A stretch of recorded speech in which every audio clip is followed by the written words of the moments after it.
Assalamualaikum warahmatullahi wabarakatuh. Perkenalkan, nama saya Randy Reginda. Saya mahasiswa dari Politeknik Negeri Pontianak, jurusan Teknik Arsitektur, Prodi Arsitektur Bangunan Gedung. Di dalam kesempatan ini, saya akan memperjelaskan sebuah tugas besar, yaitu rumah mewah tropis. Yang pertama itu studi literatur. Apa itu studi literatur? Yang pertama itu studi literatur pengertian rumah tropis 2 lantai. Yang pertama, menurut Empori Arsitek 2023, rumah mewah tropis 2 lantai adalah hunian berstandar premium dengan 2 tingkat ruang yang penerapan prinsip arsitektur tropis. Dan menurut RCV Indonesia 2022, rumah tropis 2 lantai menekankan pengaturan orientasi, shading, dan aliran angin. Menurut Arsitek 2023, rumah tropis 2 lantai mendorong penggunaan material natural seperti kayu, batu alam, roster, dan tanaman tropis. Kesimpulan dari rumah tropis yaitu rumah mewah tropis 2 lantai adalah hunian premium bertingkat yang menggabungkan prinsip desain tropis dan kemewahan. Material dengan pengaturan zonasi vertikal yang lebih kompleks untuk meningkatkan kenyamanan dan fungsi ruang. Yang kedua yaitu dari studi literatur, yang kedua itu karakteristik rumah mewah 2 lantai. Yang pertama itu adaptasi iklim tropis seperti overhang lebar dan kanopi panjang. Yang kedua itu bukaan tinggi dan lebar untuk cahaya alami. Yang ketiga, ventilasi silang antara lantai. Yang kedua itu kualitas rumah mewah, void, double high, ruang tamu, dan ruang keluarga dengan ceiling tinggi.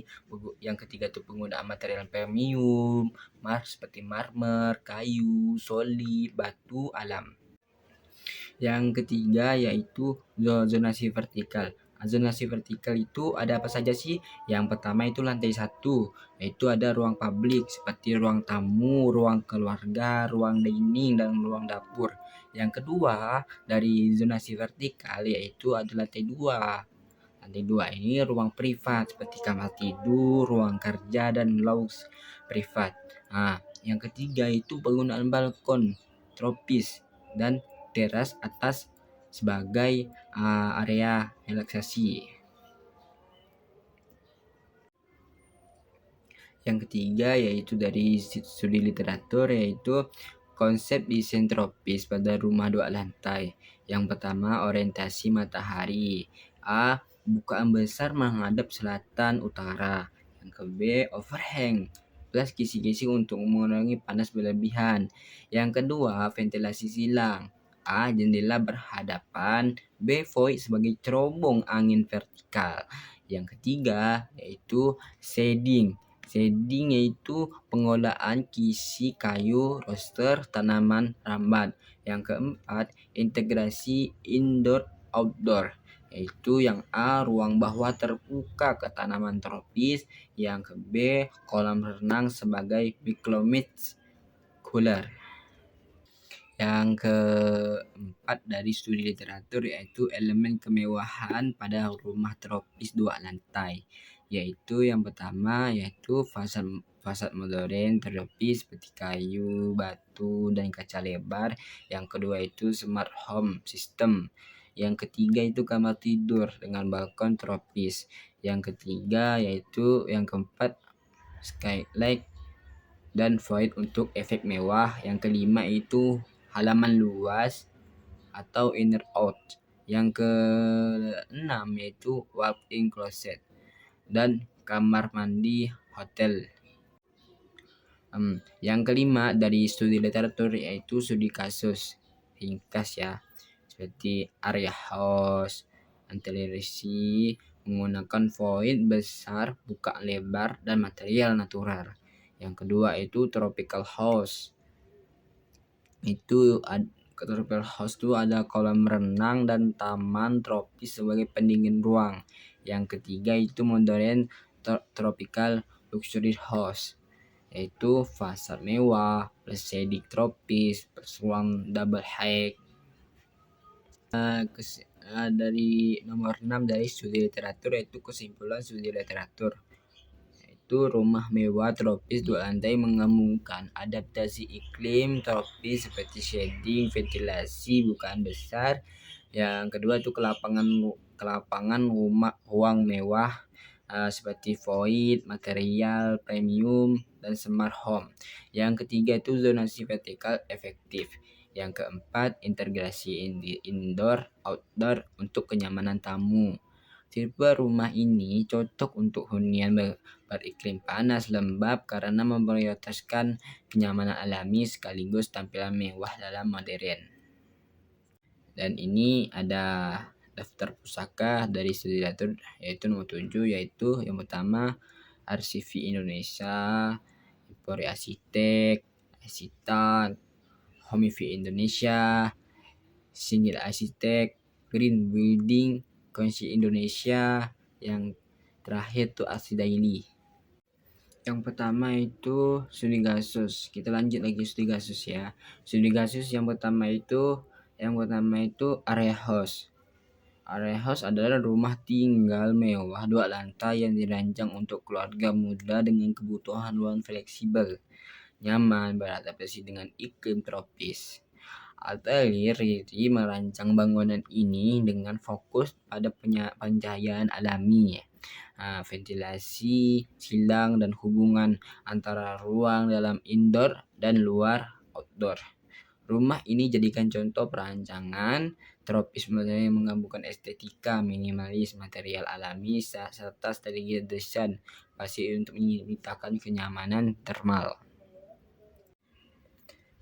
Yang kedua yaitu dari studi kasus yang kedua itu V-House Fractal Studio, yaitu konsep utama desain dari ini. V-House mengusungkan konsep tropical modern house dengan fokus pada kenyamanan termal, pencahayaan alami, dan hubungan ruang dalam luar. Bandung memiliki iklim tropis lembab dengan temperatur relatif sejuk, sehingga rumah ini dirancang agar memaksimalkan ventilasi silang, menangkap cahaya alami secara optimal, menggunakan material natural seperti batu, kayu, dan kaca, memanfaatkan inner out dalam kolam air sebagai elemen pendingin pasif.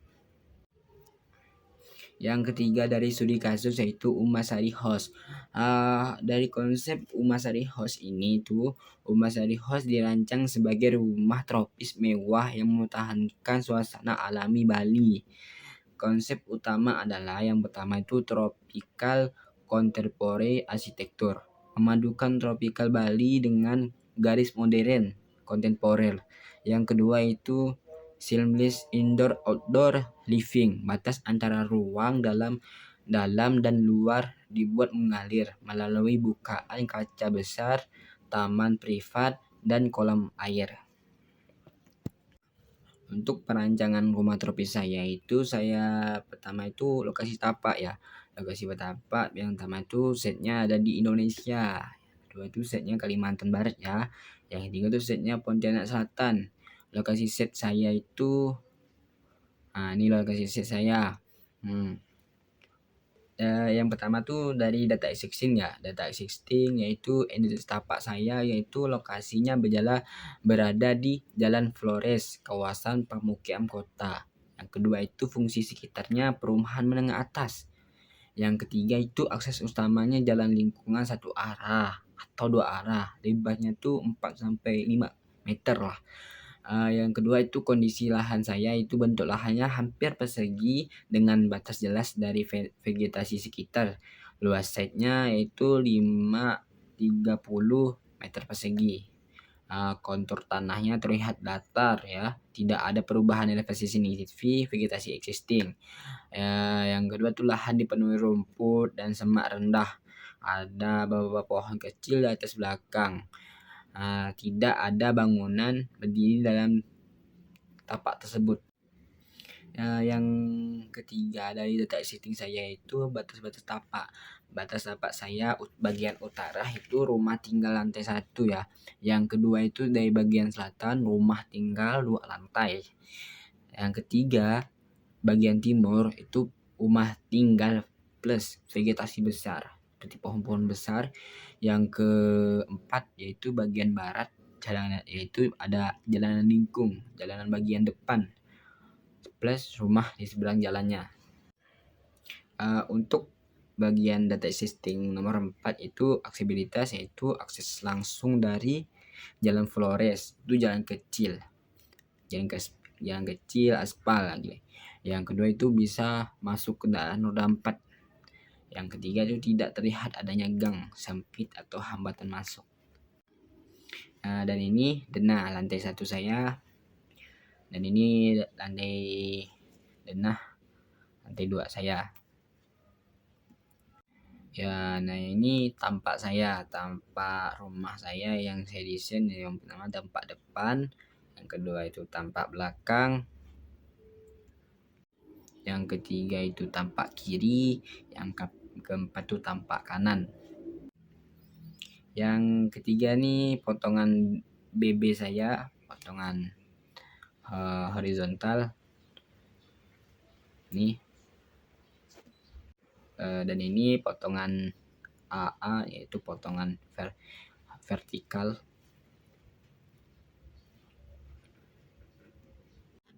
Dan ini tampak efektif dari rumah tropis saya yang saya buat. Dan ini interior bangunan di dalam bangunan rumah saya. Yang pertama itu ada ruang keluarga, yang kedua itu ada ruang tamu, dan yang keempat ini eksterior ya. Eksterior ini ada di bagian depan tampak rumah saya.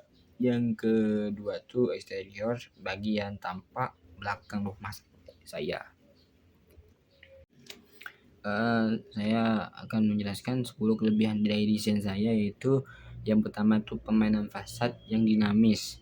Desain ini tidak monoton karena menggunakan kombinasi bentuk geometri, kotak dan segitiga, serta berbagai tekstur material.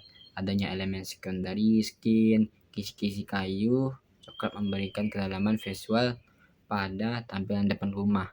Yang kedua itu sistem sirkulasi udara alami yang baik, penggunaan kisi-kisi kayu dan lubang-lubang roster pada pagar serta beberapa bagian dinding kemungkinan udara mengalir lancar ke dalam area.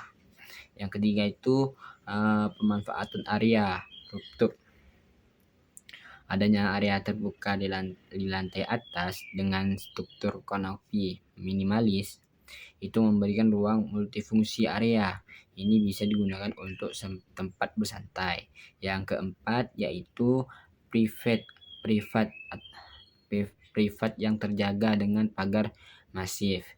Yang kelima yaitu tangga putar sebagai aksen ikonik. Penempatan tangga putar spiral di bagian samping tidak hanya menghemat ruang tetapi menjadi elemen dekoratif menambahkan kesan. Yang keenam itu pencahayaan alami. Dilihat dari banyaknya jendela besar dan pintu kaca, rumah ini akan mendapatkan asupan cahaya matahari yang sangat berlimpah pada siang hari. Yang ketujuh yaitu zonasi ruang yang jelas. Di sini ini memisahkan dengan baik antara area publik, lantai bawah atau teras, dan area lebih privat di lantai atas. Struktur bangunan yang bertingkat-tingkat memudahkan pembagian fungsi ruang. Yang kedelapan, mana yang kedelapan nih? Ya, dan yang kedelapan itu sentuhan tropis melalui vegetasi. Keberadaan pohon di sudut depan memberikan kesan asri dan menyeimbangkan kekakuan. Yang ke-9 struktur kanopi yang modern. Penggunaan kanopi berbahan transparan dengan rangka hitam minimalis. Yang ke-10 itu tampilan yang tak lekang oleh waktu. Terima kasih. Sekian dari saya dari penjelasan rumah tropis 2 lantai. Kalau ada kata-kata yang salah, yang kurang, itu mohon dimaafkan ya. Sekian dari saya, Randy Reginda, mahasiswa Politeknik Negeri Pontianak. Assalamualaikum warahmatullahi wabarakatuh.